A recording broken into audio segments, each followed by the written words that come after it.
got the new Powermaster alternator installed, and here is found a belt that'll work. Took a couple tries, but this is a Goodyear. It's the 6PK0749. So 6PK is the 6 rib, and 749 is how long the belt is. 749 millimeters.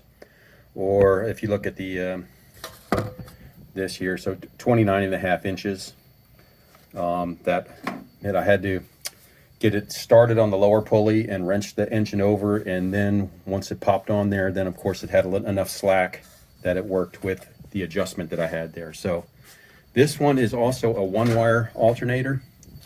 As you can see, this is our only connection. Everything else, I've got all the other 3G wires are just tucked up underneath here. So what I want to do is fire it up, and I want to make sure the system is charging with the one wire. And we'll get this fired up, and I'll come back to you.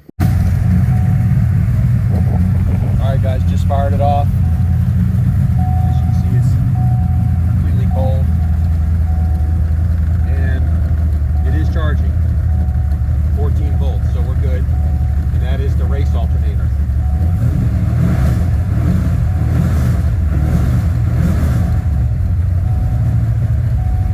Belt didn't squeal or anything, so I'm going to consider that good. We may be going to the track tonight. It is a street car night. Just depends if I can knock off work early enough to come home and get get everything loaded up. So again, here, yeah, 14 volts at idle, so we're good. All right, guys, that's the Powermaster, and this is the that's the 90. I think it's 100 or 95 or 100 amp Powermaster alternator. All right, guys, thanks. That's the update for today.